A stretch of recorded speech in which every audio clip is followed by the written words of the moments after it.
Bonjour la famille, bienvenue sur Stories with Madesi.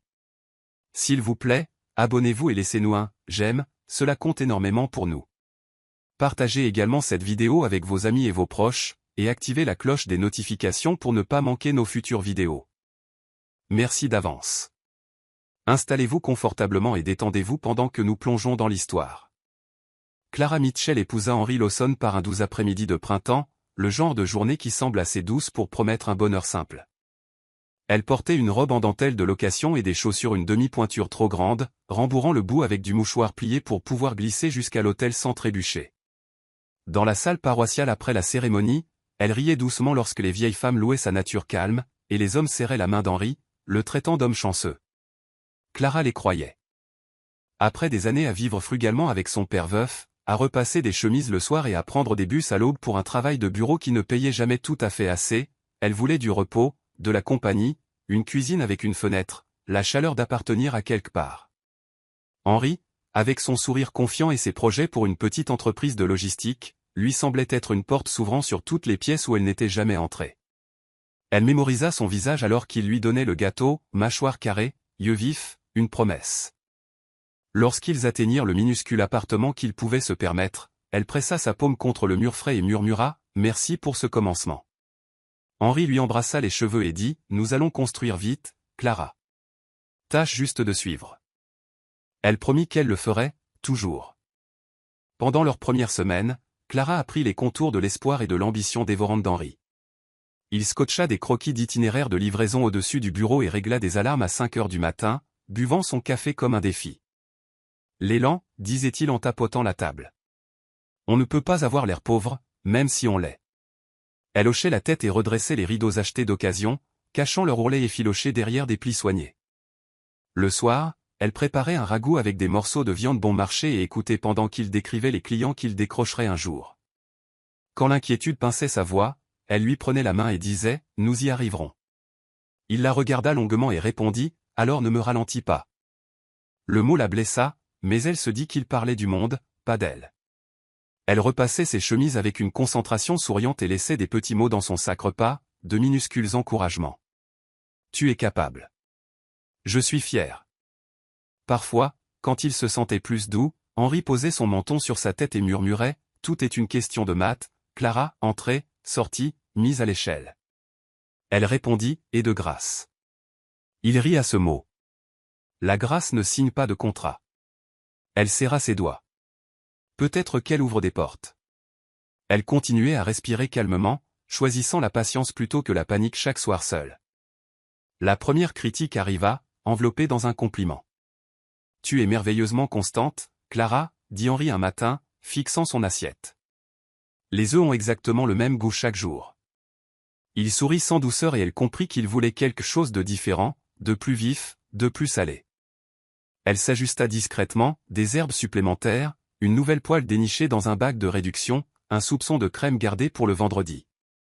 Quand elle acheta une simple robe bleue pour un entretien dans un meilleur bureau, il pencha la tête et dit « C'est soigné, mais pas mémorable. » Ce soir-là, un texto d'un client le fit soupirer, et il la regarda comme si elle était la raison pour laquelle les contrats glissaient. « Tu es confortable, dit-il. Les investisseurs veulent de l'éclat. » Clara déglutit. « Je peux apprendre à avoir de l'éclat. » Elle retourna dans la chambre et lissa le couvre-lit 3 fois, puis une 4e, murmurant « Ne le prends pas personnellement. » Elle attacha son CV avec un trombone et rédigea une nouvelle lettre de motivation, se demandant si les employeurs pouvaient entendre le doute bruire entre les lignes. Devant le miroir, elle s'entraîna à un sourire plus éclatant qui semblait une taille trop grande pour son visage. Ses chaussures, cirées la veille, lui serraient légèrement les talons, lui rappelant que le progrès irrite souvent la peau. Pour l'instant. À la fin de cette semaine, Clara commença à traduire les intonations d'Henry en tâches, comme si une algèbre émotionnelle pouvait maintenir la paix. Quand il disait « On ne peut pas avoir l'air petit », elle repassait la nappe et positionnait leurs assiettes ébréchées à des angles parfaits. Quand il marmonnait « Les gagnants se font remarquer », elle tamponnait un peu de parfum sur ses poignets et s'entraînait à marcher avec des talons silencieux. Il dînait à la lueur d'une lampe qui vacillait, et il étalait des feuilles de calcul comme si c'étaient des cartes menant à un pays lumineux qu'elle n'avait jamais vu. « Il n'y a pas de place pour les erreurs, » dit Henry en tapotant une colonne. Elle hocha la tête. « Alors je serai prudente. La prudence ne suffit pas. Clara pliait des serviettes en forme de grue, leurs ailes nettes et pleines d'espoir, et se disait que l'amour était un exercice de patience. La lampe bourdonnait, la pièce semblait mise en scène. Henri parlait de mise à l'échelle et de vitesse. Elle cherchait la tendresse et ne trouvait que des échéances. Il termina par « Ne me ralentis pas », elle écrivait des recettes dans les marges, espérant que l'utilité puisse être le pont que son tempérament refusait de construire pour eux. Quand Henri invita deux amis à regarder un match, Clara disposa des bols de pop-corn maison et des oranges tranchées, s'excusant pour la petitesse de tout avant que quiconque ne se plaigne. « Tu n'as pas à t'excuser », dit gentiment l'un des amis, mais Henri rit. « Elle est économe », déclara-t-il. « Vous ne rencontrerez jamais une femme capable de tirer plus d'$1. » Les hommes ricanèrent. Clara sourit et s'excusa pour aller à la cuisine, où elle s'appuya contre le comptoir jusqu'à ce que la piqûre passe. Du salon venaient des commentaires, et de temps en temps la voix d'Henri qui tranchait « Clara, des bières ». Elle les apporta avec un joyeux « et voilà », et il ajouta « vous voyez, efficace ». Plus tard, quand l'équipe perdit, il secoua la tête et plaisanta « même ma femme a plus d'énergie que cette attaque, et croyez-moi, ce n'est pas peu dire ». Les invités rirent, l'un d'eux avait l'air désolé. Henri ne remarqua rien. Clara continua à nettoyer longtemps après leur départ, la nuit silencieuse à l'exception de l'eau qui coulait et du cliquetis du verre. Elle plia le torchon et murmura « Tout va bien, tout va bien ». Mais à l'intérieur, une petite ombre s'ouvrit, une pièce sans fenêtre, où sa valeur ressemblait à une blague répétée en boucle, et elle ne trouvait pas la porte. Le week-end suivant, Henri lui demanda de l'accompagner au barbecue d'un collègue. « Ne sois pas silencieuse », l'avertit-il alors qu'il remontait l'allée. « Ça fait ennuyeux. » Clara hocha la tête, ses doigts serrés autour du saladier qu'elle avait préparé. Dans le jardin, les rires fusaient, et Henri s'y glissa facilement. Quand les présentations arrivèrent à elle, il dit « Voici Clara, solide, fiable. » C'est elle qui paie les factures. La blague suscita des sourires polis. Elle posa le saladier et proposa « C'est du quinoa au poivron grillé », mais quelqu'un avait déjà changé de sujet. Au crépuscule, les guirlandes lumineuses bourdonnaient, et Henri, une bière à la main, commença à raconter l'histoire d'un contrat presque conclu qui avait échoué. Il fit un geste vers Clara. Elle n'a pas compris la chronologie. Imaginez devoir présenter avec ça à la maison. Quelques têtes se tournèrent. Clara sentit la chaleur lui monter au cou. Elle dit « Je comprends plus de choses que tu ne le penses. » Henri eut un sourire narquois. Adorable. Sur le chemin du retour, elle regarda les lumières des porches s'allumer une par une, des maisons s'éclairant elles-mêmes. « Tu n'étais pas obligé de dire ça, » murmura-t-elle. « À propos de moi. »« Détends-toi, » répondit-il. « Les gens comprennent. » Elle ouvrit la fenêtre et laissa l'air de la nuit lui rafraîchir les paupières, plaçant la douleur comme des reçus dont elle ferait les comptes plus tard. À l'automne, l'appartement apprit la chorégraphie de la solitude. Les clés d'Henri atterrissaient plus tard sur le comptoir, sa veste drapée sur une chaise comme un drapeau planté ailleurs. Clara maintenait l'espace doux, des thés d'oreiller fraîches le samedi, des écorces de citron dans la poubelle après le thé, de petites preuves domestiques que quelqu'un s'en souciait. Elle disposait 2 assiettes pour le dîner, puis en remettait une sur l'étagère lorsque ses textos disaient « Je suis en retard, ne m'attends pas », elle mangeait des bouchées distraites pour que la soirée ne se termine pas trop vite. À la télévision, les gens s'embrassaient avec urgence, et Clara baissait le volume, honteuse d'envier des femmes de fiction. Quand Henri arrivait, il embrassait l'air près de son front et passait devant elle pour aller à l'ordinateur portable. « Gros mois à venir », disait-il, les yeux sur les chiffres. « Dis-moi comment t'aider », offrait-elle. « Ne me distrais pas. » Elle lui apporta de l'eau quand même et s'assit près de lui avec un livre, prétendant que le silence était de la compagnie. Parfois, il la surprenait en train de le regarder et disait « Quoi ?» comme si l'attention était un inconvénient. Au lit, elle se blottissait contre son dos, cherchant une couture où glisser sa chaleur, mais il s'éloignait. Elle murmurait « Bonne nuit », et la pièce répondait par la lueur du voyant du routeur. Les dimanches après-midi se déroulaient doucement au début, linge plié en pile chaude, soupe mijotant, radio flottant depuis les fenêtres voisines. Clara s'arrêtait, les mains dans l'eau de vaisselle, et se demandait si le contentement était censé ressembler autant à retenir son souffle. Elle décida de tester sa visibilité. Quand Henri entra dans la cuisine, elle sourit et dit « Tu me manques ». Il ouvrit un placard. « Je suis là. » Tu es dans la pièce, clarifia-t-elle, mais es-tu avec moi? Il fixa l'étagère. Je ne peux pas avoir ce genre de discussion maintenant. Elle hocha la tête, l'expérience ayant donné son résultat, et essuya le comptoir jusqu'à ce qu'il brille. Plus tard, son amie Mia appela. Comment vas-tu? Clara hésita. Je crois que je suis en train de disparaître un peu. La voix de Mia s'adoucit. Tu mérites qu'on te regarde comme une personne, pas comme un accessoire. Clara sourit sans joie. J'essaie d'être utile. L'utilité, ce n'est pas de l'amour, dit Mia. Viens la semaine prochaine. Je ferai des pâtes. Après l'appel, Clara se tint à la fenêtre, regardant un couple se disputer de l'autre côté de la rue, puis rire, de la manière dont les orages dissipent parfois leur propre temps. Elle éteignit la lumière et murmura, « Vois-moi », à l'obscurité, et n'entendit rien lui répondre. La fête de fin d'année du bureau arriva avec des guirlandes dorées et une playlist qui voulait que tout le monde pétille. Henri guida Clara par le creux de ses reins, la dirigeant plus qu'il ne la tenait. Il la présenta à son manager comme son « soutien indéfectible », une expression qui sonnait comme un meuble. Clara sourit et posa des questions polies sur les projets, hochant la tête même lorsque le jargon s'empilait comme des caisses entre eux. Près de la table des desserts, une femme en robe cramoisie riait avec Henri, touchant sa manche comme pour en mesurer la texture. Clara s'approcha et proposa, « Préférez-vous les carrés au citron ou les biscuits au gingembre ?»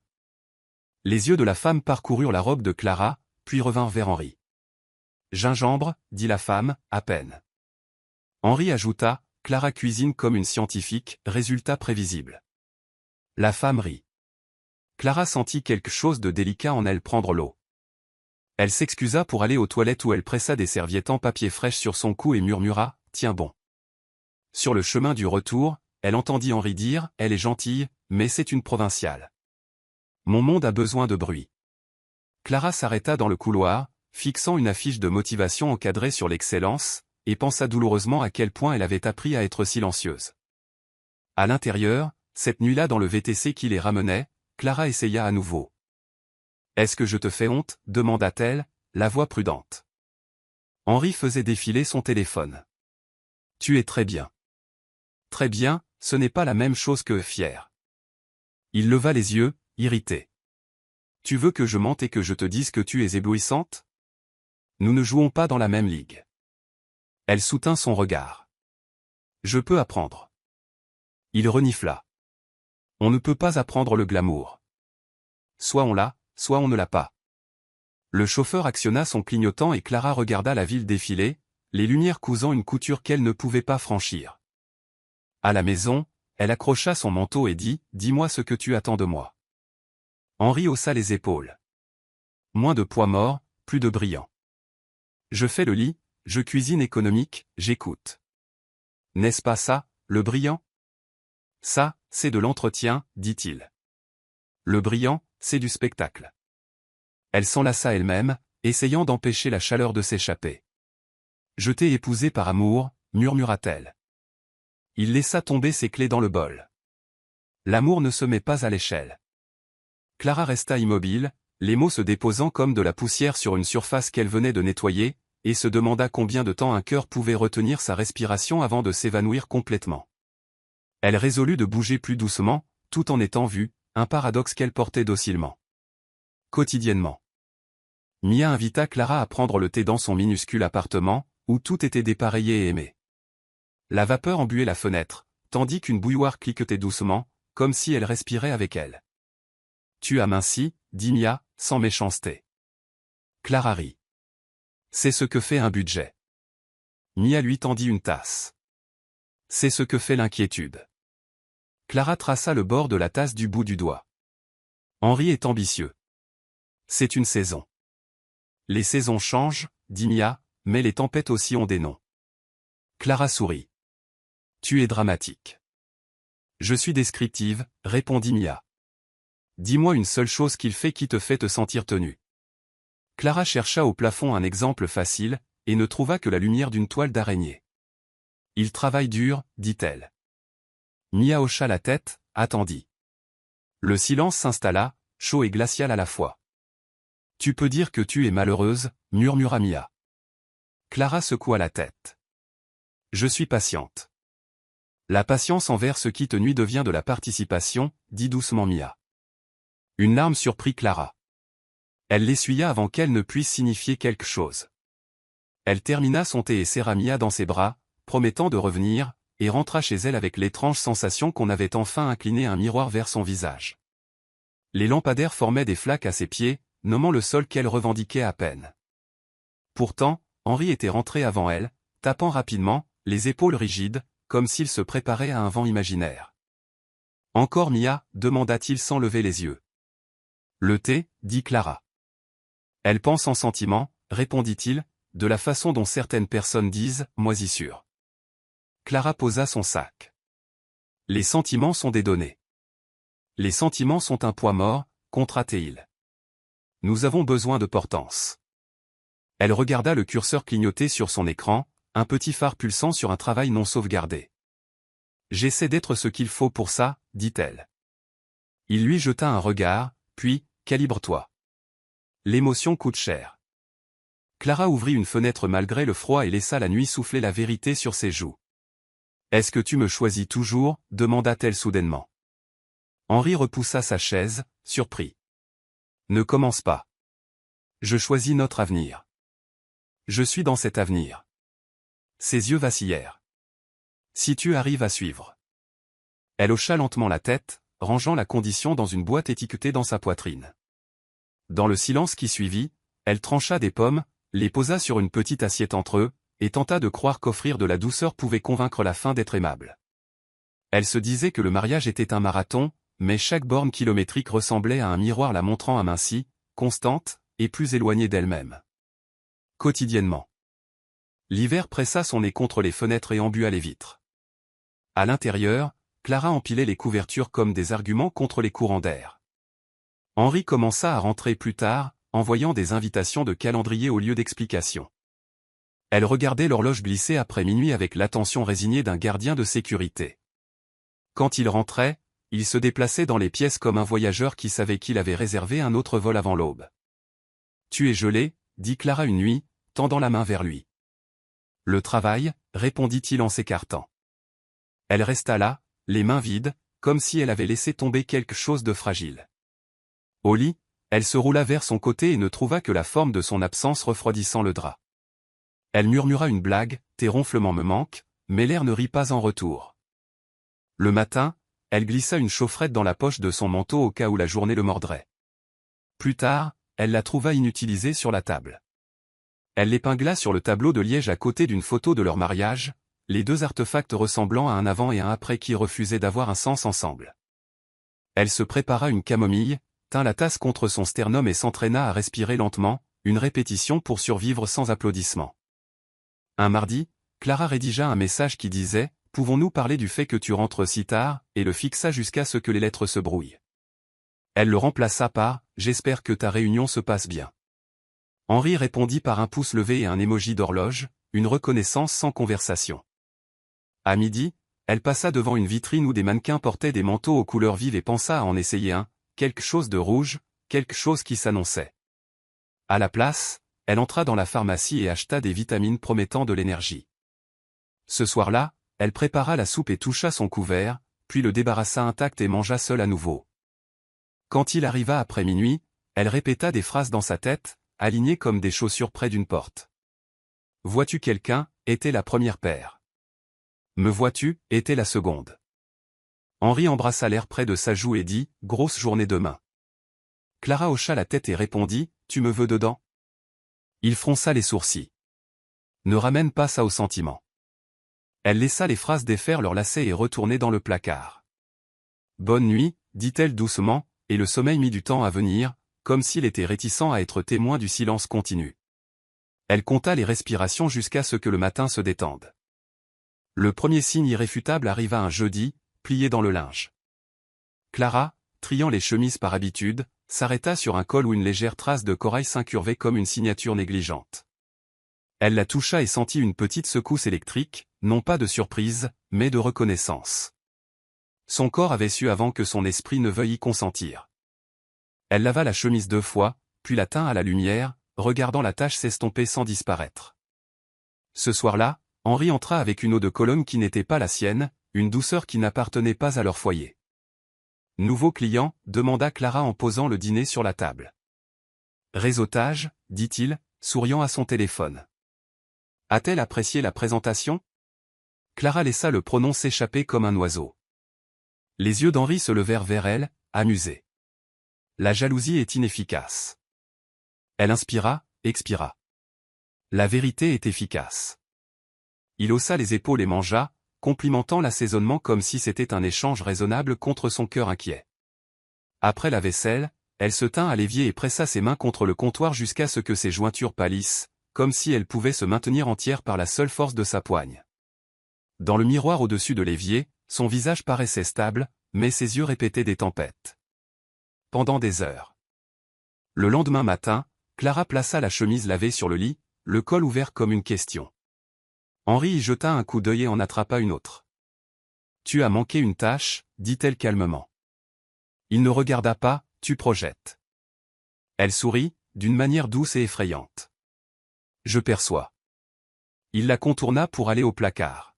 « Nous n'avons pas le temps pour les mélodrames. »« Alors donne-moi des données, » répondit-elle. Il s'arrêta, puis rit comme si elle était à nouveau adorable et embrassa l'air. « Achète-toi quelque chose de joli aujourd'hui, » dit-il en glissant un billet dans sa paume. Elle referma les doigts d'Henri sur le billet. « Je ne suis pas à acheter. » Il rangea l'argent dans son portefeuille. Le sentimentalisme coûte cher. Après son départ, Clara s'assit sur le bord du lit, le silence vif et impitoyable. Elle envoya un texto à Mia. « J'ai trouvé du rouge à lèvres. Il a dit que je projetais. » Mia répondit, « Veux-tu venir ici ?» Clara tapa, « Pas encore » et posa le téléphone, sachant que le déni venait de terminer son dernier tour en elle et s'était arrêté. Elle allait d'abord se ressaisir, nommer la douleur, et décider si l'endurance était de l'amour ou simplement l'habitude de rester là où elle avait déjà mis la table. Le dîner était une table en chêne et des rires qui cliquetaient comme de la verrerie. Henri tenait la cour, racontant comment il avait négocié avec un fournisseur difficile pendant que Clara remplissait les verres d'eau et gardait les paniers à pain plein. Quand la conversation tourna à l'équilibre travail-vie personnelle, quelqu'un demanda comment il gérait cela. Henri sourit. « Je n'amène pas le travail à la maison. Je vis avec, » dit-il en inclinant la tête vers Clara. La table rit. Elle maintient le tableau de bord domestique au vert, continua-t-il. Très fiable, pas perturbatrice. Une femme en face de Clara grimaça. Clara posa le pichet d'eau avec précaution et dit, « J'ai un entretien d'embauche la semaine prochaine. » Les sourcils d'Henri se haussèrent. Pourquoi? Plieuse de serviettes professionnelles? Quelques gorges se raclèrent. Le pouls de Clara battait dans ses oreilles. Pour un poste de coordinatrice de bureau, dit-elle d'une voix égale. Henri lui serra le genou sous la table et murmura, « Nous ne pouvons pas nous permettre que tu sois distraite. » Clara regarda sa main, puis les visages autour d'eux, chacun devenant brièvement un témoin. Elle sourit d'un sourire poli de fin de soirée et s'excusa pour aller aux toilettes, où elle verrouilla la porte et laissa enfin le premier son s'échapper d'elle, un petit sanglot brisé qui fit trembler le miroir. Elle pressa sa paume à plat. Sur le chemin du retour, Henri fredonnait avec la radio comme si rien ne s'était passé. Clara regardait les lampadaires passer comme des battements de métronome, gardant le rythme des mots qu'elle ne dirait pas à voix haute. « Assez. Tu m'as mis dans l'embarras, » dit-il soudainement, regardant toujours devant lui. « En existant, » demanda-t-elle doucement. « En annonçant des plans sans alignement. Cela sape le leadership. »« Ton leadership ?»« Notre trajectoire, » corrigea-t-il, généreux en théorie. Clara croisa les mains. « Je veux une vie qui ne soit pas seulement ta toile de fond. » Il rit une fois. « Ton timing est terrible. »« Mon timing est la seule chose qui m'appartient, » répondit-elle. À la maison, il alla à l'ordinateur portable. Elle alla dans la chambre et s'assit par terre, le dos contre le cadre du lit, les jambes étendues comme une enfant qui aurait enfin cessé de prétendre être plus grande. Elle murmura, « Vois-moi à nouveau », et la pièce tint sa promesse de silence. Dans ce minuscule silence, une décision commença à se former, pas bruyante, pas dramatique, mais stable, comme un train s'inscrivant sur les horaires d'une voie lointaine, approchant que quelqu'un l'acclame ou non. Quand le sommeil vint, il vint mince et fragile, et elle rêva de pièces avec des portes qui s'ouvraient vers l'intérieur, puis vers l'extérieur, puis seulement pour ceux qui frappaient doucement et attendaient quand même. Tard dans la nuit, quand le radiateur cliqueta et que la ville se réduisit à ses os, Clara s'agenouilla à côté du lit. Elle entrelaça ses doigts et y posa son front, comme elle le faisait enfant lorsque le monde semblait trop grand. « Je ne sais pas quoi demander, murmura-t-elle. Du courage? De la clarté? Une carte? » La moquette imprima son motif sur ses genoux, de minuscules diamants marquant le temps. Elle lista les faits dans le silence. Henri travaille tard. Henri me rejette. Je suis seul. Les faits sont plus faciles que les accusations. Si j'ai tort, corrige-moi, dit-elle. Si je suis petite, étire-moi. Si je suis invisible, éclaire-moi. La pièce ne répondit pas, mais l'acte de parler l'organisa de l'intérieur. Elle resta là un long moment, l'immobilité agissant sur elle comme un médicament. Quand elle se releva, elle se sentit à la fois plus légère et plus consciente du poids qu'elle avait porté, la grâce contradictoire de la vérité. Elle se glissa sous la couverture, laissa un rectangle d'espace entre elle et le côté d'Henri, et ferma les yeux. Le matin, elle continuerait. Ce soir, elle s'autorisait à être tenue par la simple honnêteté de nommer ce qui faisait mal. Pour l'instant. Le matin apporta une mince bande de lumière sur le parquet, une modeste invitation. Clara prépara du café et se tint à la fenêtre, laissant la tasse réchauffer la douleur dans ses mains. Henri émergea précipitamment, déjà à moitié en conversation avec son calendrier. « Grosse semaine, dit-il. »« Je vais faire en sorte que ce soit calme pour toi, » répondit-elle, et entendit la phrase résonner dans une grotte quelque part en elle. Après son départ, elle ouvrit un carnet et écrivit en petites lettres un vœu, « Je ne me mentirai pas ». Elle lista ce qu'elle pouvait contrôler, les repas, les candidatures, les limites. Et mit une étoile à côté de « limite », car c'était ce qui l'effrayait le plus. À midi, elle marcha jusqu'à une petite chapelle qui sentait le bois et la musique ancienne. Elle ne s'agenouilla pas, elle s'assit et respira. Une femme 2 bancs plus loin alluma un cierge, et Clara regarda la flamme se stabiliser après un bref tremblement. Elle murmura, « Apprends-moi la constance. » Sur le chemin du retour, elle acheta des citrons et du persil, des signes ordinaires de la vie qui continue. Elle les posa sur le comptoir comme une ponctuation lumineuse et commença à hacher, chaque tranche une petite déclaration. « Je suis toujours là. Et j'apprends ce que cela signifie. » Elle essaierait encore, doucement, et persisterait. Clara était assise à la table de la salle à manger, fixant les 2 assiettes qu'elle avait dressées, une pour elle et une pour Henri. Le ragoût avait refroidi, l'odeur de thym et de poivre dérivant dans le silence comme un faible rappel de ses efforts. L'horloge dépassa 9 heures, puis 10, et enfin minuit, mais Henri ne rentra pas. Elle rassembla les assiettes d'une main ferme, son visage illisible, et rangea la nourriture proprement dans des récipients. La lumière du réfrigérateur brillait durement sur ses yeux fatigués alors qu'elle murmurait, « Au moins, ce ne sera pas gaspillé. » Plus tard, allongée dans son lit, elle écouta le bruit des voitures passant devant la fenêtre. Leur faible bourdonnement lui rappelait que quelque part là-bas, des gens rentraient chez eux pour trouver de la chaleur, des rires et des histoires partagées, tandis que sa maison ressemblait à une salle d'attente où elle s'attardait sans but.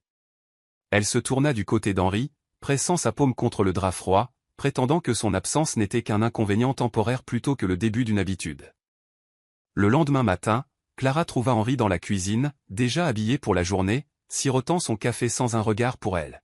« Tu n'es pas rentré cette nuit, dit-elle, sa voix contrôlait mes empreintes d'une certaine fragilité. Il haussa les épaules, son ton plat. Réunion tardive. Tu ne comprendrais pas. Clara s'approcha, la détermination montant en elle. Il ne s'agit pas de comprendre, il s'agit de respect. Je mérite de savoir où mon mari passe ses nuits. Henri gloussa sèchement, posant sa tasse. Le respect, ça se mérite, Clara. Pour l'instant, ton travail est de garder la maison en ordre. Laisse-moi gérer le reste. Les mots pesaient lourdement entre eux. Clara se mordit la lèvre pour empêcher les larmes de couler, hochant la tête comme si elle concédait sa défaite. Pourtant, à l'intérieur, quelque chose commença à s'agiter, la reconnaissance que sa place dans son monde avait été réduite à un rôle, pas à un partenariat. Alors qu'elle nettoyait le comptoir, le téléphone d'Henri vibra. Il l'attrapa rapidement, se dirigeant vers le couloir avec une voix soudainement chaude et enthousiaste. Clara resta figée, le son de son rire à travers la porte confirmant ce qu'elle craignait déjà. Son mariage glissait dans l'ombre, et elle était laissée pour compte sans même se battre. C'est à l'épicerie que Clara sentit pour la première fois la piqûre des chuchotements. Deux femmes près du rayon des fruits et légumes interrompirent leur conversation lorsqu'elle passa, leurs yeux se posant brièvement sur elle avant de détourner le regard. Clara ramassa un bouquet de carottes, ses mains tremblant alors qu'elle entendait l'une d'elles marmonner, « C'est la femme de Lawson. » La pauvre, elle ne sait pas? Sa gorge se serra, mais elle se força à continuer ses courses. Chaque pas était empreint d'humiliation. Au moment où elle atteignit la caisse, ses joues brûlaient, non pas à cause de la chaleur du jour, mais parce qu'elle prenait conscience que des étrangers connaissaient les secrets de sa vie avant elle. Sur le chemin du retour, elle serra le sac contre sa poitrine, comme pour se protéger de la pitié dans les yeux des gens. Ils ne connaissent pas toute l'histoire, murmura-t-elle, mais les mots avaient le goût du déni. Ce soir-là, elle posa les carottes sur le comptoir et les coupa en morceaux trop petits, ses mains tremblant sur le couteau comme si chaque tranche pouvait faire taire les voix auxquelles elle ne pouvait échapper. Quand Henri rentra enfin, elle l'affronta avec autant de calme qu'elle put rassembler. « Les gens parlent de toi », commença-t-elle, observant attentivement son expression. Il eut un sourire narquois, comme si c'était un compliment. « Les gens parlent toujours. Ça veut dire que je vaux la peine d'être remarqué. » Les lèvres de Clara s'entr'ouvrirent, incrédules. « Ils ne te louent pas, Henri. Ils disent qu'on te voit avec d'autres femmes. » Il se renversa sur sa chaise, nullement dérangé. « Laisse-les parler. Les ragots s'estompent. Ce qui compte, c'est ma réputation dans les affaires, pas dans la bouche des voisins oisifs. » Clara secoua la tête, son cœur se brisant sous le poids de son arrogance. « Et ta femme alors? Est-ce que je mérite de vivre comme une idiote, obligée d'écouter les chuchotements au lieu de la vérité? » Il croisa son regard un instant fugace avant de se lever, balayant la conversation comme de la poussière sur sa veste. « Tu penses trop. C'est ça, ton problème. » Clara resta à table longtemps après qu'il soit allé se coucher, les carottes qu'elle avait hachées reposant intactes dans un bol. Le bourdonnement du réfrigérateur semblait plus fort que jamais, remplissant le silence d'un rappel qu'elle était piégée dans un mariage où les mensonges voyageaient plus vite que sa propre dignité. Clara attendit qu'Henri soit dans l'une de ses rares humeurs calmes, assis au bureau à examiner des papiers avec un verre de whisky à la main. Elle s'approcha lentement, sa voix douce mais urgente. « Henri, pouvons-nous parler? Vraiment parler ?» Il lui jeta un bref regard, l'agacement brillant dans ses yeux. « De quoi ?» Elle déglutit difficilement. « De nous. De savoir si tu veux toujours de ce mariage. Le veux-tu? Est-ce que tu veux toujours de moi? » Pendant un instant, il la dévisagea comme si elle était une étrangère posant une question sans pertinence. Puis il rit, un son sec qui lui fit mal à la poitrine. « Te vouloir? Clara, tu ne comprends pas. Il ne s'agit pas de ce que je veux, mais de ce dont j'ai besoin. Et en ce moment, j'ai besoin de progrès. » L'émotion ralentit tout ça. Son rejet la frappa comme une gifle, mais Clara refusa de battre en retraite. Elle s'assit en face de lui, les mains serrées. « Je ne demande pas de grands gestes, Henri. Juste de l'honnêteté. Si tu ne veux plus de moi, au moins, dis-le. » Il soupira théâtralement, faisant tourner le whisky dans son verre. « Tu es toujours là, n'est-ce pas? Ça devrait suffire comme réponse. » Clara sentit sa gorge se nouer, les larmes lui montant aux yeux. « Je suis là parce que je croyais en nous, » murmura-t-elle, sa voix se brisant. « Je pensais que la patience et la loyauté signifiaient quelque chose. » Henri se pencha en avant, posant son verre. « La patience et la loyauté sont de bonnes qualités pour une employée, mais dans le mariage, tu dois apporter de la valeur ajoutée, Clara. Tu es prévisible, sûre, mais pas inspirante. » Les mots coupèrent plus profondément que n'importe quelle trahison. Elle resta assise, abasourdie, réalisant qu'il n'était pas seulement infidèle, mais aussi incapable de voir sa valeur au-delà de son utilité. Se levant lentement, elle dit, « Je ne t'inspire peut-être pas maintenant, mais un jour tu te souviendras de la femme qui se tenait à tes côtés quand personne d'autre ne le faisait. » Henri gloussa et retourna à ses papiers. « Des promesses, des promesses. Voyons voir si tu peux être à la hauteur. » Clara s'éloigna, le corps tremblant, son cœur hurlant après une liberté qu'elle n'avait pas encore le courage de saisir. La pluie s'abattait contre les fenêtres tandis que le tonnerre grondait dans le ciel. Clara se tenait dans le salon, les mains tremblantes, alors qu'Henri se préparait à repartir, tiré à 4 épingles et sentant l'eau de Cologne. « Henri, s'il te plaît, » plaida-t-elle, bloquant la porte. « Reste juste ce soir, reste avec moi. » Il se moqua, ajustant ses boutons de manchette. Clara, j'ai des affaires. Sa voix se brisa. Les affaires ne rient pas avec toi à minuit. Les affaires ne laissent pas de rouge à lèvres sur tes chemises. Henri se figea un instant, sa mâchoire se crispant avant qu'il n'ait un ricanement. Tu as encore fouiné. Tu devrais être reconnaissante que je revienne tout court. Les larmes de Clara se mêlèrent à la pluie qu'elle avait ramenée de l'extérieur, son corps tremblant. Je suis ta femme, Henri. Je ne veux ni richesse ni grand geste. Je veux seulement du respect. Est-ce si difficile à demander? Ses yeux se rétrécirent. Le respect se mérite, Clara, et geindre n'est pas le moyen de l'obtenir. Elle s'approcha, désespérée, sa voix s'élevant. Alors dis-moi, suis-je même encore ta femme ou juste une gouvernante avec une bague? L'orage à l'extérieur semblait faire écho à sa question, un éclair illuminant son visage impassible. Henri eut un sourire narquois cruel, la bousculant. C'est toi qui as signé pour cette vie. Ne te plains pas maintenant. Les genoux de Clara cédèrent, et elle s'effondra sur le sol alors que la porte claquait derrière lui. La pluie redoubla d'intensité, comme pour se moquer de son impuissance. Elle murmura dans le vide, « Combien de temps encore puis-je vivre comme ça ?» Ses sanglots remplirent la pièce, se mêlant à la tempête, jusqu'à ce qu'elle parvienne enfin à se relever, s'agrippant fermement au rideau, son corps lourd de désespoir. Cette nuit-là, Clara sut que quelque chose s'était brisé de manière irréparable, quelque chose qu'aucune patience ne pourrait jamais réparer. La confrontation ne vint pas avec des mots, mais avec un geste qui brisa chaque fil restant. Henri rentra tard, le visage rougi par l'alcool et les rires, tandis que Clara attendait dans le salon faiblement éclairé. « Nous devons parler, » dit-elle, sa voix ferme malgré la tempête en elle. Il leva les yeux au ciel, jetant sa veste sur le canapé. « Encore parler. Clara, tu es épuisante. » Elle se leva, s'approchant. « Je ne peux pas vivre comme ça. Je ne peux pas continuer à être invisible. Est-ce que tu veux même encore de moi ici ?» Henri eut un sourire narquois, plongea la main dans son portefeuille et, sans hésitation, en sortit un billet de 25$ froissé. Il le jeta à ses pieds avec dédain. « Tiens, c'est tout ce que tu vaux. Va t'acheter un peu de dignité. » Le son du billet heurtant le sol résonna plus fort que le tonnerre. Clara se figea, le regardant fixement, ses mains tremblantes.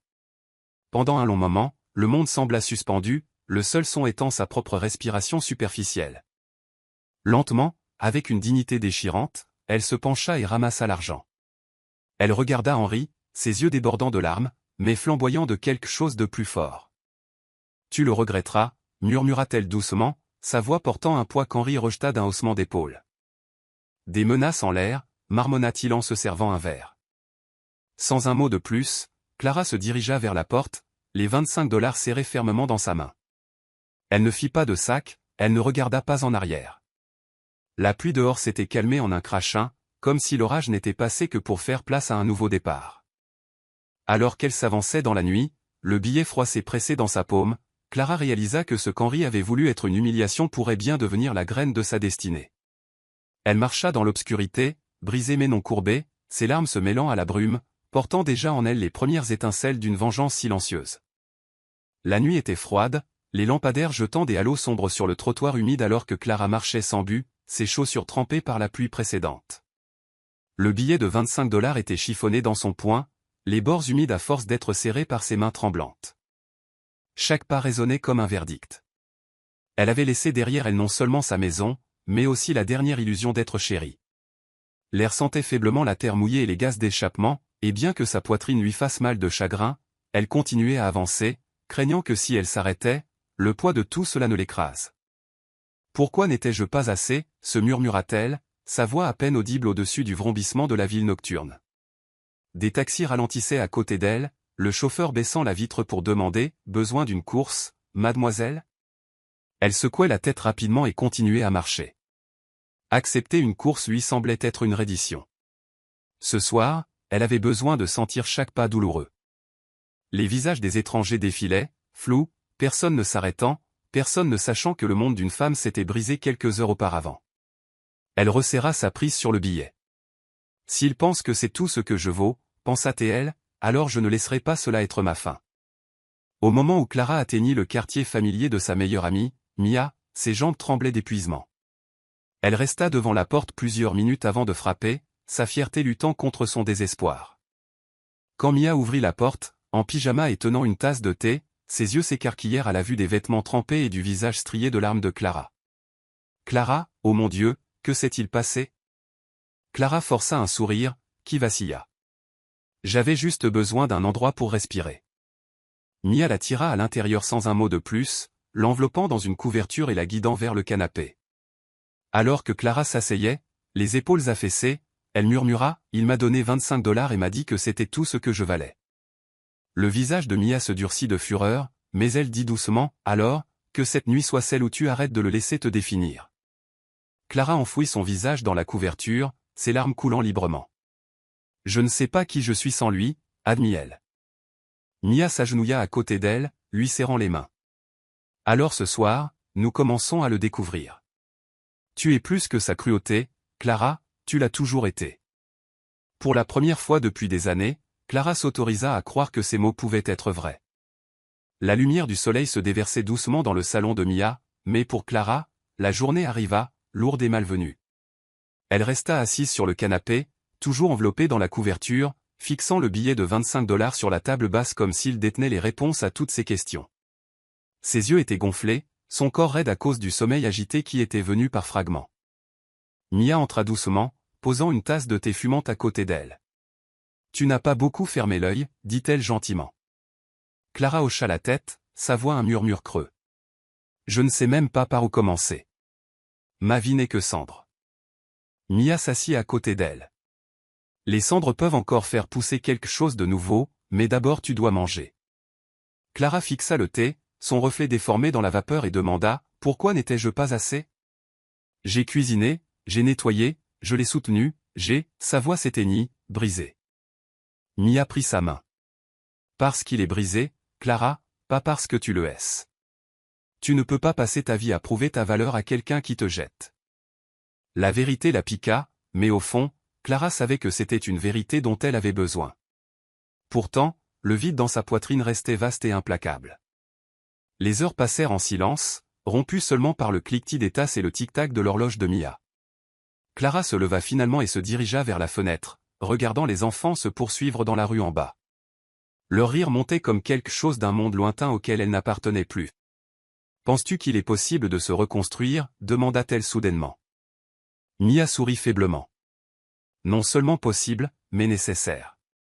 Tu le verras un jour, quand tu te tiendras plus droite que tu ne le pensais possible. » Clara se retourna, ses mains agrippant les bords de la couverture. « J'ai si peur. » Mia se leva et la serra fort dans ses bras. « Alors laisse ta peur te rappeler que tu es vivante, et que la vie signifie des chances, même si tu ne les vois pas encore. » Clara ferma les yeux, s'appuyant sur l'étreinte de son amie. Elle savait que son monde s'était effondré, mais alors qu'elle se tenait là, respirant la chaleur de quelqu'un qui se souciait d'elle, elle réalisa que peut-être, juste peut-être, les cendres dont parlait Mia pourraient un jour devenir un sol fertile. Pour l'instant, cependant, tout ce qu'elle avait été un billet froissé et le faible espoir que son histoire n'était pas terminée. Clara passa la journée suivante à dériver en ville comme un fantôme, ses pensées mêlées de chagrin et d'incrédulité. Avec les 25 $ dans son sac à main, elle entra dans une petite supérette, l'odeur du café frais se mêlant à l'air moisi des vieux magazines empilés près du comptoir. Elle n'avait pas prévu de dépenser l'argent. En fait, elle s'y accrochait comme si c'était la seule preuve qu'elle existait encore. Mais alors qu'elle parcourait les rayons sans but, ses yeux tombèrent sur le présentoir coloré de la loterie. Des billets s'étalaient sur le comptoir, promettant des rêves impossibles en police grasse et images scintillantes. Elle resta là un long moment, débattant silencieusement. « C'est stupide », marmonna-t-elle dans sa barbe, ses doigts effleurant le bord de son sac. Le caissier, un homme d'âge mûr aux yeux bienveillants, remarqua son hésitation. « C'est la première fois que vous y pensez » demanda-t-il nonchalamment. Clara réussit à esquisser un faible sourire. « Oui, je suppose que ça n'aurait pas d'importance si je perdais. Ce n'est pas comme s'il me restait quelque chose à perdre. » Il haussa les épaules, lui tendant un bulletin. « Parfois, la vie nous surprend quand on s'y attend le moins. » Clara regarda le billet comme s'il se moquait d'elle, mais quelque chose dans sa poitrine murmura « Essaie ». D'une main tremblante, elle lui tendit l'argent qu'Henri avait jeté si négligemment. Le billet froissé s'aplatit sur le comptoir comme s'il attendait d'être transformé. Un billet, dit-elle, la voix tremblante.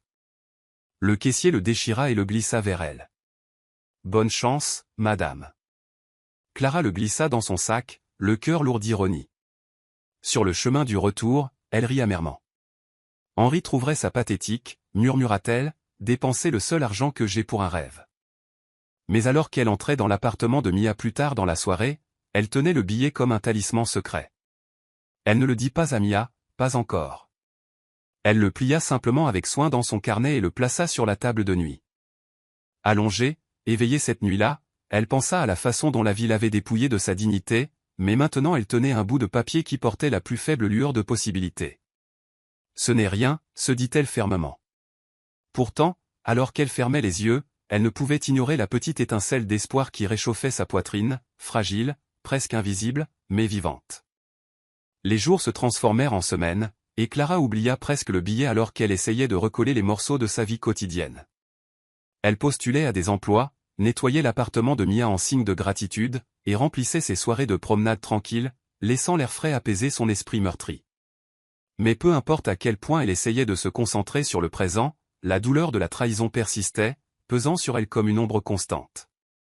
Un soir, en triant son carnet, elle tomba sur le bout de papier plié. Son cœur manqua un battement. Un instant, elle pensa à le jeter, le considérant comme une absurdité, mais la curiosité la rongeait. Ce n'est que du papier, murmura-t-elle en l'aplatissant contre la table. Pourtant, ses mains ne voulaient pas le lâcher. Cette nuit-là, elle rêva de portes s'ouvrant, de larges portes dorées menant à des pièces pleines de lumière. Elle se réveilla en sursaut, le cœur battant, agrippant le billet comme si c'était une ligne de vie qu'elle ne savait pas qu'elle tenait. Pourtant, Clara essayait de ne pas y penser. Elle se disait qu'elle n'avait pas besoin de plus de déception dans sa vie. Quand Mia remarqua son expression distraite, elle demanda « Ça va ?» Clara força un sourire, juste fatiguée, « Je pense trop. » Mia n'insista pas, mais ses yeux s'attardèrent avec inquiétude. Quelques jours plus tard, alors que Clara passait devant un kiosque à journaux, les gros titres criaient que des gagnants du jackpot changeaient de vie du jour au lendemain. Elle s'arrêta, ses doigts effleurant le sac où reposait son billet. « Et si, murmura-t-elle, le souffle court. » Pour la première fois, son cœur ressentit une petite montée d'anticipation, qu'elle enterra rapidement. Cette nuit-là, assise dans le noir, elle déplia à nouveau le billet, fixant les numéros. Ça n'a pas d'importance, se dit-elle fermement, le replaçant dans le carnet. Mais au fond d'elle, sous toutes les couches de chagrin et de peur, elle savait qu'elle attendait quelque chose, un signe, une chance de croire que sa vie n'était pas destinée à se terminer dans l'humiliation. C'était un mardi après-midi lorsque le téléphone de Clara sonna, l'écran affichant un numéro inconnu. Elle hésita avant de répondre, sa voix méfiante. « Allô ?» Une voix joyeuse répondit, « Bonjour. Est-ce que je parle à mademoiselle Clara Mitchell ?» Sa poitrine se serra. « Oui, c'est elle. » La voix continua, stable et officielle. « Nous vous appelons de la Commission nationale de la loterie. Félicitations, madame. Vous avez remporté le jackpot d'1 million de dollars. » Clara cligna des yeux, stupéfaite, réduite au silence. Le monde autour d'elle devint flou, les murs tournant comme si la terre avait basculé. « Je pense que vous faites erreur, » bégaya-t-elle, agrippant fermement le téléphone. « Pas d'erreur, madame. Votre billet a été vérifié. Vous êtes notre dernière gagnante du jackpot. » Ses genoux cédèrent, et elle s'effondra sur la chaise, son cœur battant à tout rompre dans ses oreilles. Des larmes coulèrent sur son visage, son corps tremblant violemment alors qu'elle murmurait « 1 million. À partir de 25 dollars. » Son rire sortit, brisé, mêlé de sanglots. Elle pensa à Henri, à l'insulte, à l'argent jeté comme un déchet, maintenant transformé en une richesse inimaginable. « Merci », murmura-t-elle à personne en particulier, sa voix tremblante. Quand Mia se précipita dans la pièce après avoir entendu le cri de Clara, elle trouva son amie par terre, serrant le téléphone contre sa poitrine, des larmes coulant sur son visage. « Clara, qu'est-ce qui s'est passé? Tu es blessée ?» Clara leva les yeux, ses yeux écarquillés d'incrédulité et murmura, « Mia, j'ai gagné. J'ai vraiment gagné. 1 million. » Mia se figea, puis tomba à genoux à côté d'elle, l'enlaçant fermement. « Oh mon Dieu, Clara, réalises-tu ce que cela signifie ?» Clara hocha la tête, sanglotant toujours, son corps secoué de tremblements incontrôlables. Ça veut dire que la cruauté d'Henri n'a pas le dernier mot. Ça veut dire que je peux recommencer. Les deux femmes se serrèrent l'une contre l'autre, leur rire et leurs larmes se mêlant. Clara pressa son front contre l'épaule de Mia, sa voix se brisant.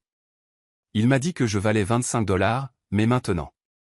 Maintenant je sais qu'il avait tort.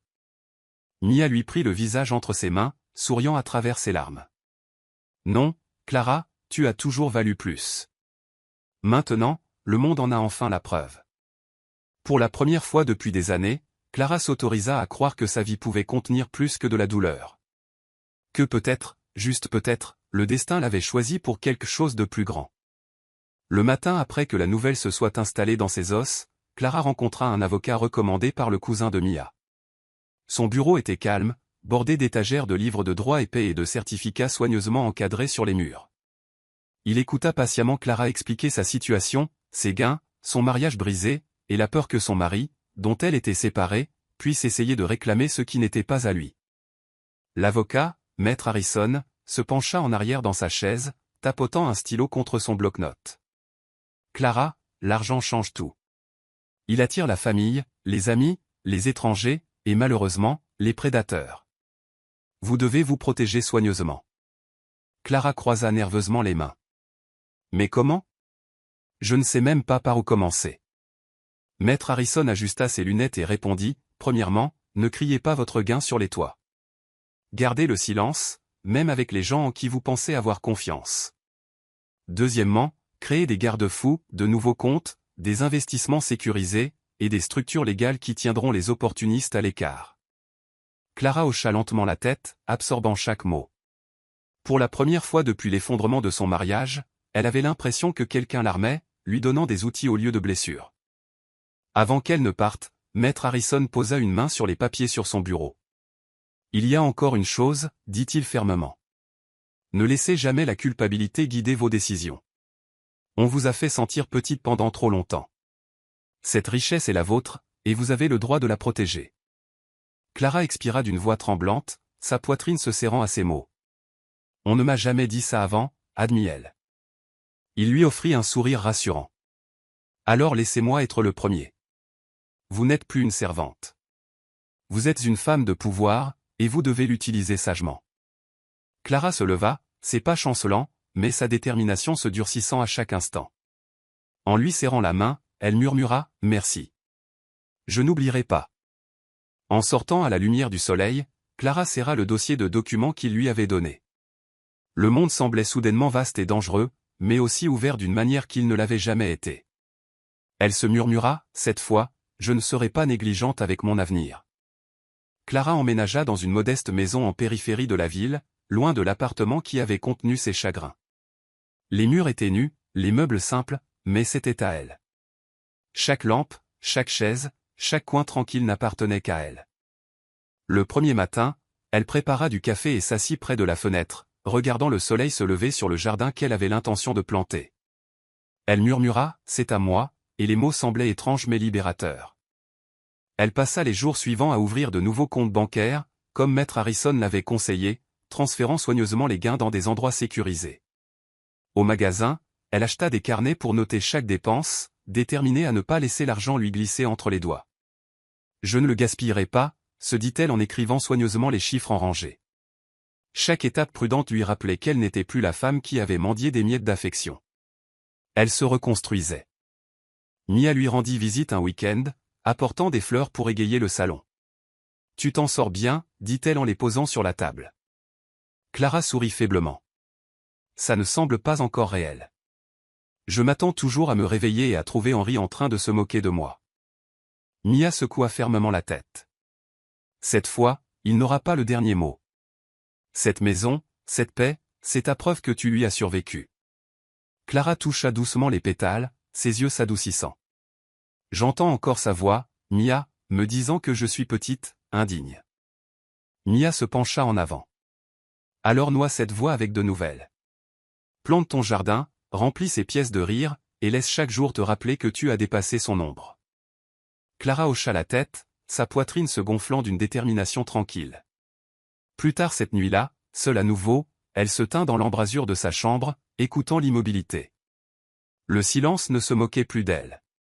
Il la tenait comme une étreinte, lui promettant qu'elle n'aurait plus jamais à mendier le respect. Clara commença à découvrir de petites joies qu'elle avait longtemps oubliées. Elle passait des après-midi à genoux dans son jardin, plantant des roses et de la lavande, laissant la terre tacher ses mains sans honte. Chaque bourgeon qui poussait lui semblait être un témoignage de sa propre survie, comme si la vie elle-même s'épanouissait avec elle. Le soir, elle se blottissait dans son fauteuil de lecture avec des livres qu'elle avait toujours voulu lire, mais pour lesquels elle n'avait jamais eu le temps. Les histoires l'emmenaient dans des pays lointains, lui rappelant que la sienne ne faisait que commencer. Parfois, elle riait à voix haute de certains passages, s'étonnant elle-même du son. « Je peux encore rire », murmura-t-elle un soir, posant une main sur sa poitrine. La réalisation lui amena des larmes, non pas de chagrin, mais de soulagement. Les nuits qui avaient été remplies de l'indifférence froide d'Henri étaient maintenant les siennes. Remplies de musique qu'elle jouait doucement, ou du simple morceau de silence qui n'appartenait à personne d'autre. Une nuit, alors qu'elle écrivait dans son journal, Clara se surprit à s'adresser directement à Henri. « Tu pensais m'avoir brisé, écrivit-elle, mais tout ce que tu as fait, c'est me pousser vers la vie que tu n'aurais jamais pu me donner. » Elle ferma le livre et le posa doucement sur la table de nuit, sentant une force tranquille monter en elle. Quand Mia appela pour prendre de ses nouvelles, Clara dit avec un sourire, « J'apprends à respirer à nouveau. » C'est étrange, mais bon. La voix de Mia était chaleureuse. « Continue de respirer, Clara. Chaque souffle que tu prends maintenant est la preuve que tu es libre. » Après l'appel, Clara se versa une tasse de thé et se tint à la fenêtre, regardant le clair de lune se déverser sur son jardin. Elle murmura dans la nuit, « Je ne suis plus invisible. » Les étoiles semblèrent scintiller en réponse, comme si l'univers lui-même avait attendu qu'elle revendique sa propre existence. Il ne fallut pas longtemps pour que la nouvelle de la fortune de Clara se répande dans la communauté. D'abord, ce fut une voisine le mentionnant nonchalamment au marché, puis d'anciennes connaissances se souvenant soudainement d'elle avec de larges sourires. Des invitations apparurent dans sa boîte aux lettres, fêtes, dîners, galas de charité, chacun signé par des gens qui l'avaient autrefois ignoré. Au début, elle déclina poliment, mais la curiosité la poussa à assister à un rassemblement. Au moment où elle entra, tous les yeux se tournèrent vers elle.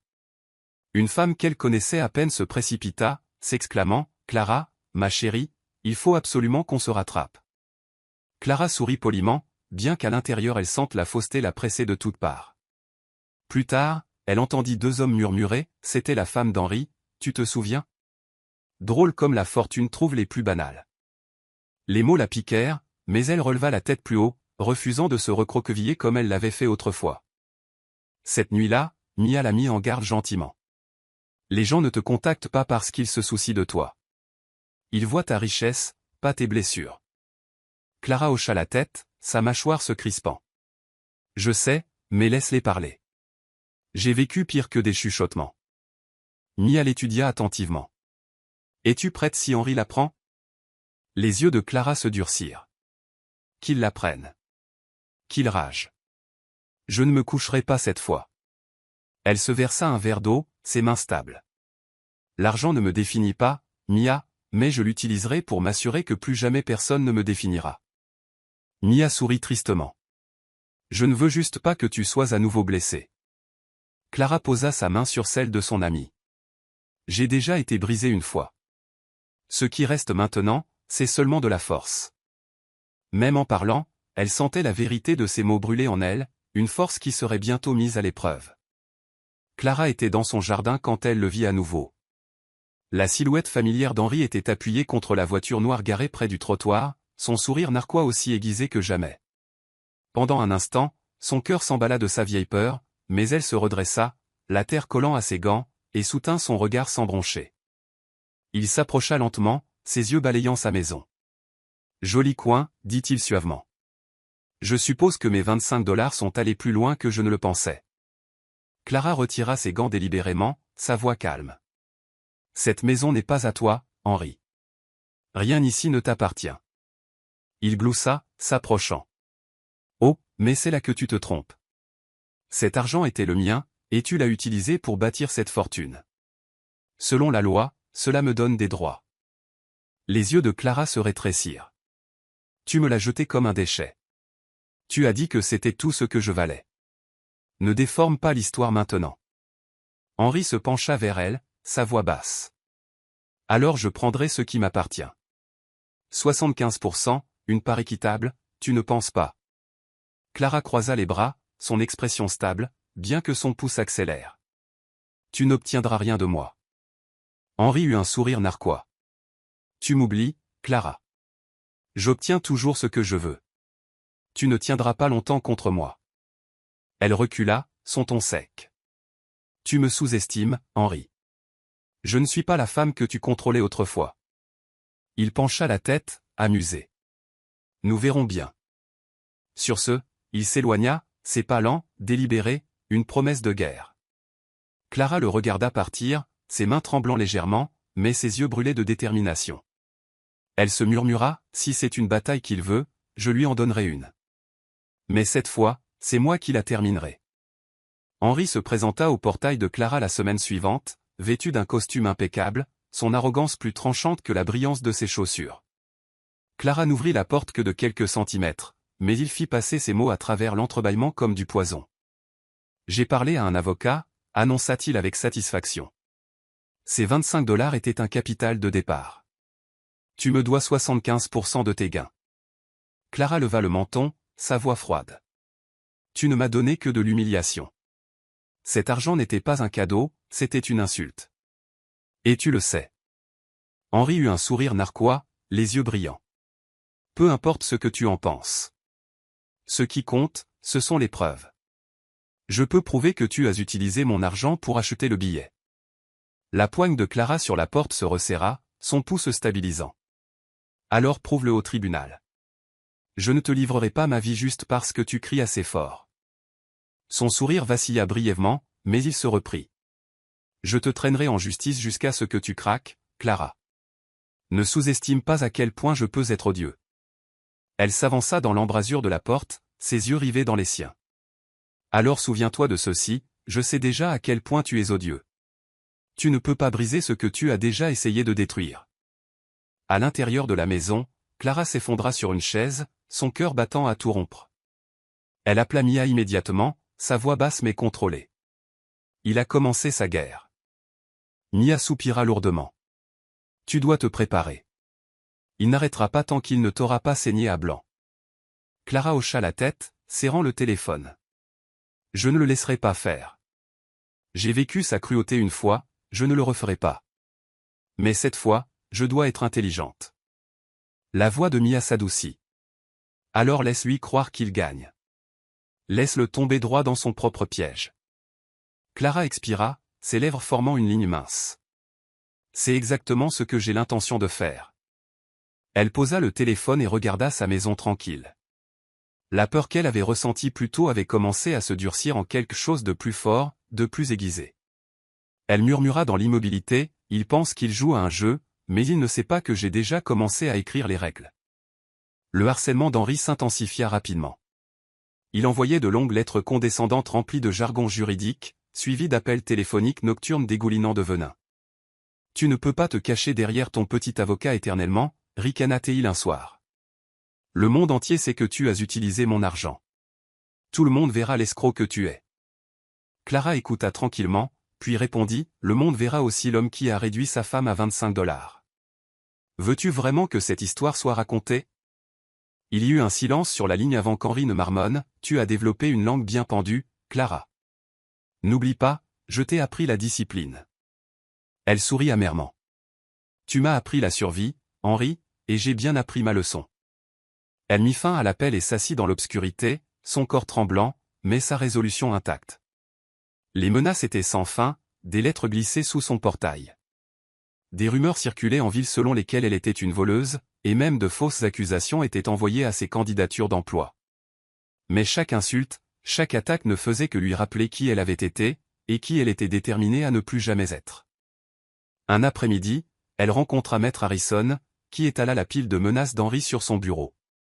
Il met la pression, espérant que vous allez craquer, expliqua l'avocat.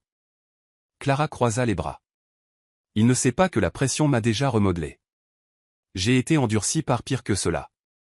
Maître Harrison l'étudia attentivement, puis hocha la tête. Si vous voulez gagner, vous devez le surpasser en intelligence, pas en cris. Donnez-lui l'illusion de la victoire. Laissez-le signer sa propre renonciation à ses droits. Les yeux de Clara brillèrent d'une lumière soudaine. Vous voulez dire, la pâtée? L'avocat se pencha en avant. S'il est assez cupide, il ne lira pas les petits caractères. Il ne verra que les chiffres qu'il pense mériter. Clara se rassit lentement, ses lèvres s'incurvant en un très léger sourire. Alors préparons quelque chose d'irrésistible. Elle quitta le bureau avec les papiers sous le bras, le cœur battant. Les menaces avaient enfin donné naissance à un plan, et elle murmura en marchant, « Tu voulais 75%, Henri. Je vais m'assurer que tu signes pour les avoir, et que tu perdes tout. » Quand Henri arriva de nouveau à la porte de Clara, il la trouva inhabituellement soumise. Elle le laissa entrer, les yeux baissés, la voix tremblant juste assez pour le convaincre. « Je ne peux plus te combattre, Henri. Tu es plus fort, plus bruyant, plus intelligent. Peut-être. Peut-être que tu as raison. Peut-être que je devrais juste te donner ce que tu veux. » Henri sourit, un prédateur sentant le sang. « Enfin, tu deviens raisonnable. Je savais que tu finirais par retrouver tes esprits. » Clara lui tendit un dossier de papier, ses doigts effleurant les siens comme en signe de défaite. « Ceci devrait te donner les 75% que tu réclames. Signe juste, et j'arrêterai de résister. » Henri le feuilleta rapidement, ses yeux s'illuminant devant les chiffres en gras imprimés sur la première page.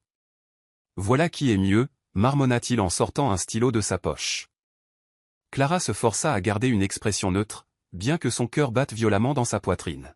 « Je veux juste la paix, murmura-t-elle. Je ne veux pas continuer à me battre. » Henri eut un sourire narquois, griffonnant sa signature sur les lignes sans hésitation. « Tu aurais dû faire ça il y a des semaines, dit-il triomphalement. Pense à tous les ennuis que tu nous aurais épargnés. » Clara joignit fermement ses mains devant elle, baissant légèrement la tête pour cacher la lueur de victoire qui dansait dans ses yeux. « Oui, murmura-t-elle doucement, j'aurais dû. » Henri referma le dossier d'un coup sec et satisfait, le glissant sous son bras comme un trophée. « Tu as enfin appris ta place, Clara, et ta place est en dessous de moi. » Elle se mordit l'intérieur de la joue, gardant le silence, lui permettant de croire son triomphe complet. Après son départ, Clara resta seule dans la maison silencieuse, l'air vibrant de son rire inexprimé. Elle murmura dans la pièce vide, « Tu viens de renoncer à tout, Henri, et tu ne le sais même pas encore. » Henri ne perdit pas de temps à afficher sa supposée victoire. Lors d'un dîner somptueux avec ses collègues, il se vanta, « Je contrôle maintenant 75% de ses gains.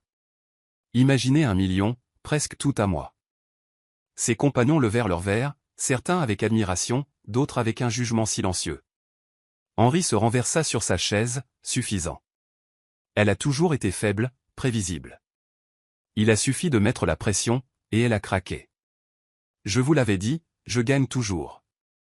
De l'autre côté de la table, un homme d'affaires gloussa sèchement, « Espérons que vos papiers sont solides. » Henri balaya le commentaire d'un geste de la main. « Signé et scellé. » Elle m'a pratiquement supplié de le prendre.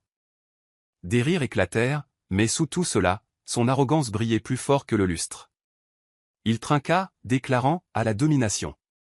À ne jamais laisser personne oublier qui détient le pouvoir. La salle applaudit mollement, bien que plus d'une paire d'yeux échangea des regards entendus. Henri ne le remarqua pas. Il était intoxiqué par sa propre illusion, trop aveuglé par la cupidité pour voir le piège se resserrer autour de lui. Pendant ce temps, Clara était assise dans son salon tranquille, sirotant un thé près du feu. Elle imaginait Henri à sa grande table, le torse bombé, se vantant de sa conquête, et elle sourit faiblement. « Laisse-le célébrer, murmura-t-elle. Plus il élève sa fierté, plus la chute le brisera durement. » Elle étala les copies des papiers signés sur la table, les annotations de Maître Harrison brillant comme des armes secrètes. Chaque clause, chaque ligne assurait qu'Henri avait renoncé de manière permanente à tout droit sur sa fortune. Elle traça son doigt sur sa signature, nette et confiante, la marque même de sa chute.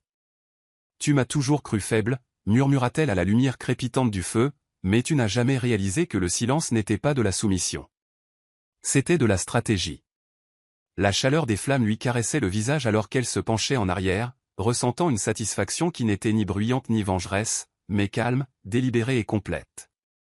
Quand Henri fit irruption dans le bureau de l'avocat de Clara des semaines plus tard, exigeant l'accès à sa part des gains, la révélation tomba comme un marteau. Maître Harrison fit glisser les documents sur la table, son ton sec. Monsieur Lawson, ce que vous avez signé n'était pas un transfert de richesse. C'était un accord contraignant de renonciation permanente à toute réclamation future sur les actifs de Clara. Les yeux d'Henri sortirent de leurs orbites alors qu'il parcourait le texte, son visage se vidant de toute couleur. C'est un piège. Elle m'a trompé. Clara, assise calmement à côté de l'avocat, parla pour la première fois. Non, Henri. Tu t'es trompé toi-même. Tu étais tellement aveuglé par la cupidité que tu n'as même pas pris la peine de lire. Tu m'as appris que dans ton monde, seuls les malins survivent, et j'ai bien appris ma leçon. Il frappa du poing sur la table. Tu ne t'en tireras pas comme ça. Clara se leva lentement, son calme intact. C'est déjà fait. La pièce était silencieuse, à l'exception de la respiration lourde d'Henri. Clara se dirigea vers la porte, ne s'arrêtant qu'une fois. Elle se retourna, ses yeux stables. Tu m'as dit un jour que je valais 25 $. C'est tout ce que tu obtiendras jamais de moi. Rien de plus. Sans attendre de réponse, elle sortit, ses talons claquant sur le sol poli, chaque pas un hymne à la victoire. Dehors, l'air était frais et pur, le ciel large et sans fardeau. Clara ferma les yeux un instant, inspirant profondément, et ressentit une paix qu'elle n'avait jamais connue. Pendant des années, elle avait été l'ombre aux côtés d'Henri, mais maintenant elle était sa propre lumière. Et bien qu'Henri soit resté dans le bureau, bouillonnant de défaites, Clara savait que sa rage n'avait plus d'importance. Elle avait gagné, non seulement la bataille pour l'argent, mais la guerre pour sa dignité, sa liberté et son avenir. Voici le verset biblique pour l'histoire. Proverbe 11, verset 18. Le méchant réalise un gain trompeur, mais celui qui sème la justice reçoit un vrai salaire. Ce verset reflète la chute d'Henri. Son arrogance et sa cupidité l'ont conduit à courir après ce qui ne lui appartenait pas, mais l'endurance tranquille, la résilience et l'intégrité de Clara lui ont apporté une récompense inattendue. La morale de l'histoire. L'histoire nous enseigne que l'humiliation n'est pas la fin de la valeur d'une personne. Ce que les autres rejettent et méprisent peut être exactement ce que Dieu utilise pour transformer des vies. Le parcours de Clara montre que la dignité ne peut être achetée, et que la vraie force se cache souvent dans le silence jusqu'à ce que le bon moment la révèle. La cupidité, l'arrogance et la cruauté mèneront toujours à la destruction, mais la patience, la sagesse et la confiance en soi créent une fondation que personne ne peut enlever. Prière de clôture. Père Céleste, nous te remercions de nous rappeler à travers cette histoire que la valeur de personne n'est définie par le rejet, la cruauté ou les opinions des autres. Toi seul élèves les humbles et rends justice à ceux qui ont été lésés. Tout comme les larmes de Clara sont devenues un témoignage de force, que notre douleur devienne la graine de nouveaux commencements. Enseigne-nous la patience lorsque nous sommes moqués, la sagesse lorsque nous sommes testés, et le courage lorsque nous sommes tentés d'abandonner. Seigneur, puissions-nous ne jamais être aveuglés par la cupidité comme Henri, mais plutôt vivre avec intégrité, gentillesse et foi en ton timing. Nous déclarons que ce que l'ennemi destinait à la honte, tu peux le transformer en victoire. Au nom puissant de Jésus, Amen. C'est la fin de l'histoire. Qu'avez-vous appris de cette histoire? Laissez vos réflexions dans la section des commentaires. Laissez un j'aime, et n'oubliez pas de vous abonner et d'activer la cloche de notification pour être averti lorsque nous publierons nos prochaines vidéos. Partagez également cette vidéo avec quelqu'un qui pourrait être intéressé. Merci beaucoup d'avoir regardé.